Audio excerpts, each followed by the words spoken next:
This is Jarrod Horak for the runawayhorse.com, and this is our Breeders Cup 2016 Breeders Cup Juvenile recap. But before we recap the Breeders Cup Juvenile, we had a good day with our full cards for Breeders Cup Friday and Saturday. And I would like to thank all my full card customers for purchasing our 2016 Breeders Cup full cards. And out of the 13 Breeders Cup races, we had winning tickets, suggested winning tickets in 8 out of the 13 Breeders Cup races. So if you go over to the runawayhorse.com, click on our highlights page, all the Breeders Cup recaps every day. I have my full card recaps there with highlights. All the analysis is showing right there, so you know just exactly what you're getting for your money. Speaking of full cards, the Del Mar Fall Meet starts on Friday, November 11th, and I'll be offering daily full cards from Del Mar. So go over to the runawayhorse.com and click on our sales page if you are interested in full cards from Del Mar. And then also go over to our highlights page, like I said, for our full card recaps. Let's get back to the Breeders' Cup Juvenile now. And we had a good speed figure, earned a 102 buyer speed figure in the Breeders' Cup Juvenile, and it was Classic Empire, tracking the pace, opening up by 2 lengths, and holding on by a neck, beating Not This Time. And it was more than 7.5 lengths back to the show finisher, Practical Joke. So that was a good 102 buyer speed figure for that Breeders' Cup Juvenile.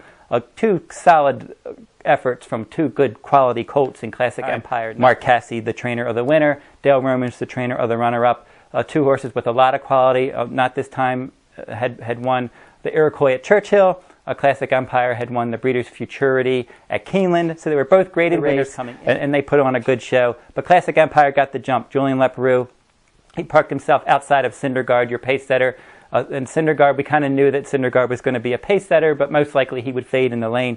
So Classic Empire was set right off of that one. When Syndergaard got tired, he was able to open up and hold off Not This Time. And the speed, early pressing types were winning all day at Santa Anita on Breeders' Cup Saturday. So everything was kind of going his way. The track profile, and then he was able to get the jump on Not This Time, his main rival, and hold that one off by a neck. A Practical Joke finished 3rd. But he was well back, though, in 3rd. But he was closer in mid-stretch. He was only 4 lengths back in mid-stretch. He kind of lost ground late. I think Practical Joke is one of those horses that he's going to have distance limitations. Looking at Lee, he kind of clunked up for 4th, and that's kind of his MO. He sits way back, makes a late run, passes tired rivals. The quicker the pace, the better. He's a plotter type. He needs a lot of pace help. He needs a pace collapse. But he's been picking up some minor awards, and the quicker the better for him. I think Syndergaard cutting back in distance for Todd Pletcher is what they're going to want to do with him.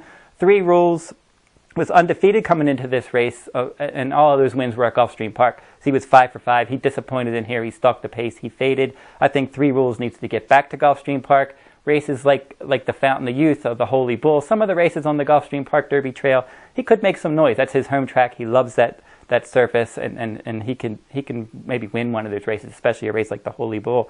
Now Gormley for trainer John Sheriffs ended up finishing 7th. This was the first time that he wasn't able to set the pace, and then he weakened to finish 7th after sitting in a decent stalking position in 5th for much of the running.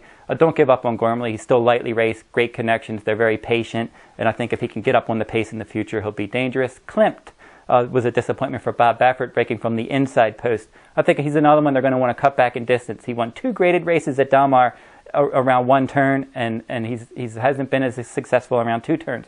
So they're probably going to want to cut him back in the future as well. Term of Art was 90 to 1, and he ran like it for trainer Doug O'Neill. A horse with a nice pedigree, but his speed figures just aren't there yet. He wants to run a distance. He's just not proven to be a graded animal at this time. Theory for trainer Todd Pletcher, another one not to give up on. He looked great in his 2 sprint wins, but then he came into this race just off of 2 sprints, facing some seasoned, fast horses, wasn't able to keep up, and he ended up finishing 10th. They'll probably give him another chance or 2 to run around 2 turns.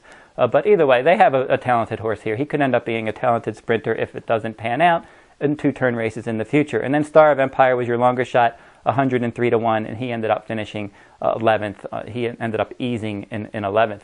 Now, if you go over to the runawayhorse.com and click on our 2017 Kentucky Derby page, you'll see all of my Kentucky Derby 2017 blogs. I started in September and update my blog every week with my top 11 Kentucky Derby contenders. So go over to the 2017 Kentucky Derby page at therunawayhorse.com for more details. That'll wrap up this week's video, and we'll be back with another video next week.